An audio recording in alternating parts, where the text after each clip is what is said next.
Hari ini telah dilaksanakan gelar perkara di mana kita sudah mengumpulkan berbagai alat bukti terkait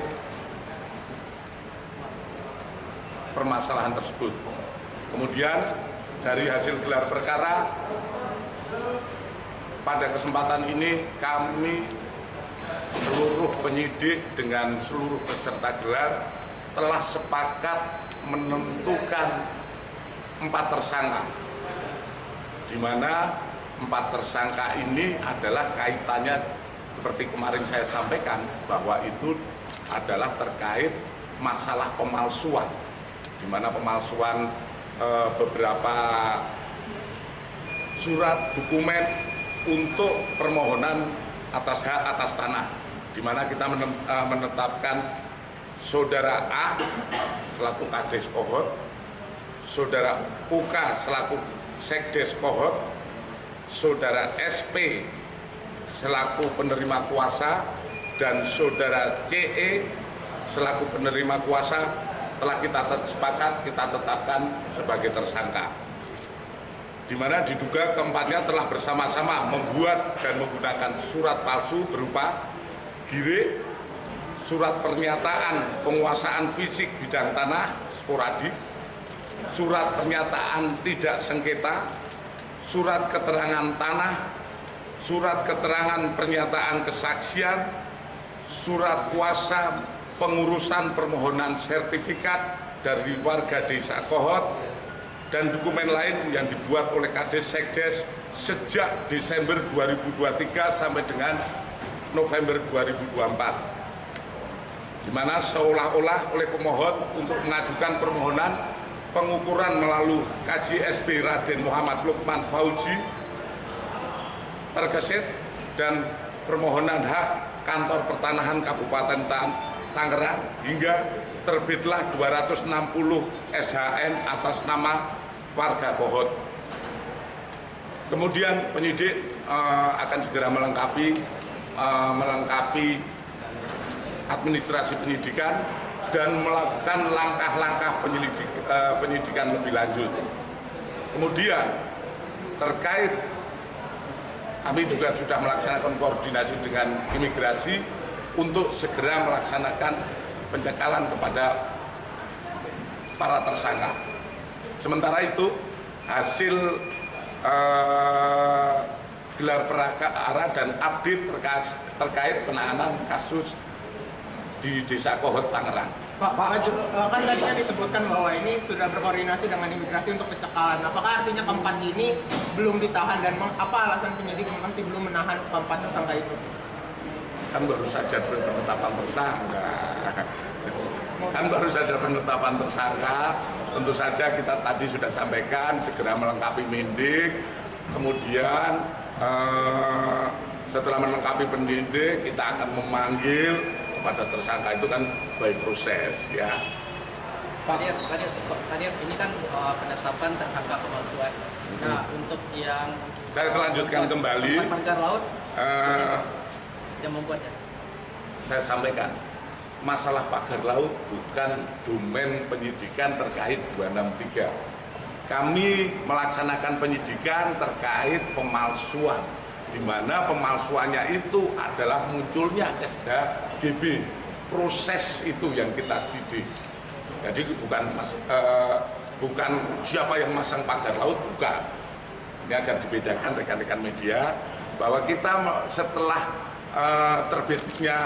diketahui terbitnya SHGB di mana terpasang di pagar laut, kita menyidik di situ. Kemudian perkara ini tidak sampai sini saja, rekan-rekan. Kami tetap mengembangkan perkara ini sampai tuntas, di mana seperti kami sampaikan nanti akan proses penyidikan, dan ini pasti tidak cukup memakan waktu yang tidak seperti membalik sebuah tangan, karena penyidikan siapa yang membantu, siapa yang menyuruh dan lain sebagainya, digunakan untuk apa, seperti yang surat-surat ini digunakan untuk apa, kemana, ini adalah proses yang harus kita lakukan. Ya. Pak Dir, kalau untuk 4 tersangka ini kan dia 263 pemalsuan 263 ini, tapi untuk motifnya ini sudah disebutkan motifnya kenapa dia memalsukannya? Kalau kita berbicara motif saat ini kita terus mengembangkan, ya.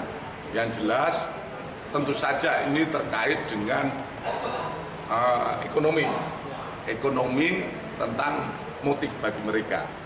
Ini yang terus kita kembangkan karena dari pemeriksaan kemarin kita mungkin rekan-rekan media juga menanyakan, bisa kok diperiksa ya?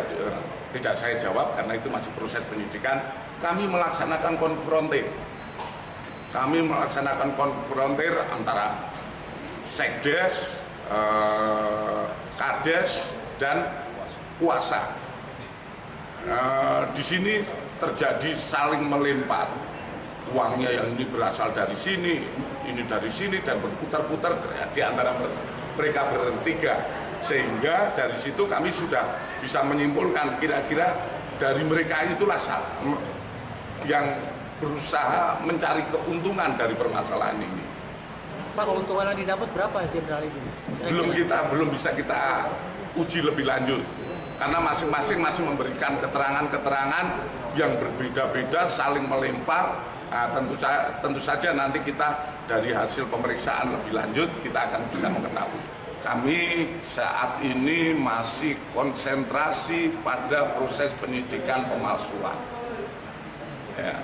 Kalau masalah TPPU kita akan kembangkan lebih lanjut dan kita tetap melihat kepada hasil pemeriksaan lebih lanjut, itu yang akan kita lihat lebih lanjut. Kapan pemeriksaan lebih lanjut? Secepatnya. Pak Dir, kan kemarin di penggeledahan kemarin kan disebutkan ada penyitaan transaksi keuangan dan rekening. Nah itu udah ada update-nya nggak sih Pak Dir, berapa total rekening yang disita dan nilai rekening yang disita? Pak Dir, Kades sama Sekdes ini udah diungkap belum? Siapa yang meminta mereka memalsukan? Nanti akan kita kembangkan. Jadi kita seperti beberapa kali saya sampaikan bahwa kami melakukan penyidikan secara profesional. Kita mulai dari ujungnya dulu, kita buktikan masing-masing perbuatan ini kan proses hukum yang kita laksanakan itu adalah terpenuhnya alat bukti terkait perbuatannya. Jadi ini ada pemalsuannya siapa yang nyuruh, siapa yang nyiapkan, itulah yang kita bangun. Seperti yang diharapkan rekan-rekan ataupun masyarakat adalah penyidik-penyidik Polri yang profesional. Ya. Pak, kalau Aguan Sedayu bakal dipanggil gitu nanti Pak dalam Apa dengan barangkali ada salah satu saksi yang menyebutkan Aguan Sedayu. Gini, kita memeriksa terhadap sebuah perkara ataupun melaksanakan penyidikan, tentu saja ada alasan. Dengarkan berita bersuara. Klik fitur text to speech di inews.id.